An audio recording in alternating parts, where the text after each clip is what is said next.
Pale juu Iringa Kamwene.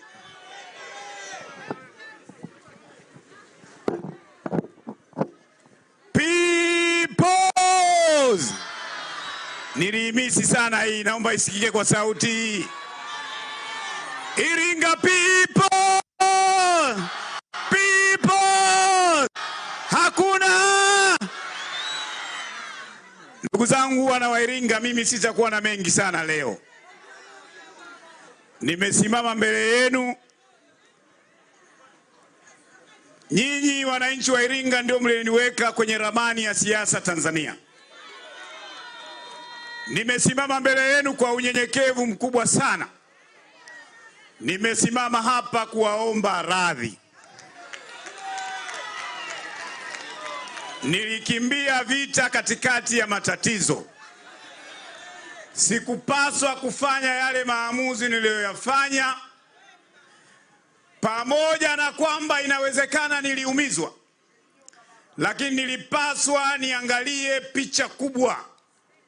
Picha kubwa ni ya kutetea haki za wanyonge. Picha kubwa ni kuwa sauti ya wasiokuwa na sauti. Sina maneno mazuri sana. Naomba mniwie radhi.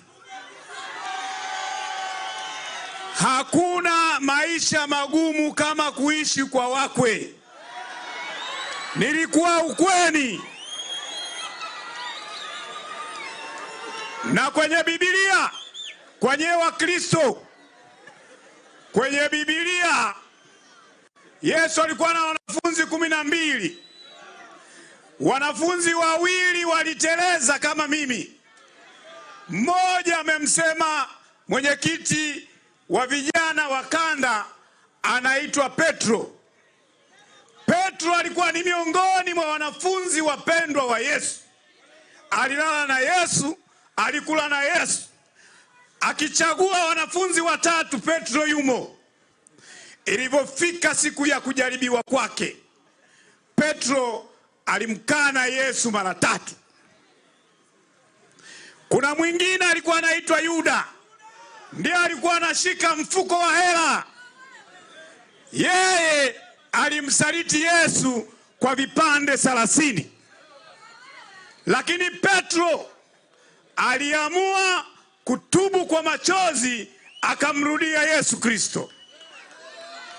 Na Yesu akasema, juu ya mwamba huu nitalijenga kanisa.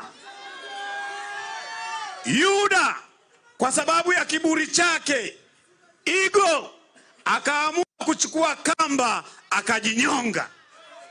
Mimi nimekataa kujinyonga. Nimechukua njia ya Petro.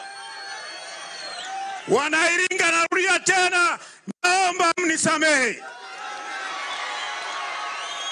Nilijali zaidi ego yangu, sikuangalia picha pana. Sasa niwaahidi mbele yenu, nitakuwa kama simba aliyepoteza watoto wake kuing'oa CCM. Baada ya kusema wangapi mmenisamehe? Wangapi mmenisamehe?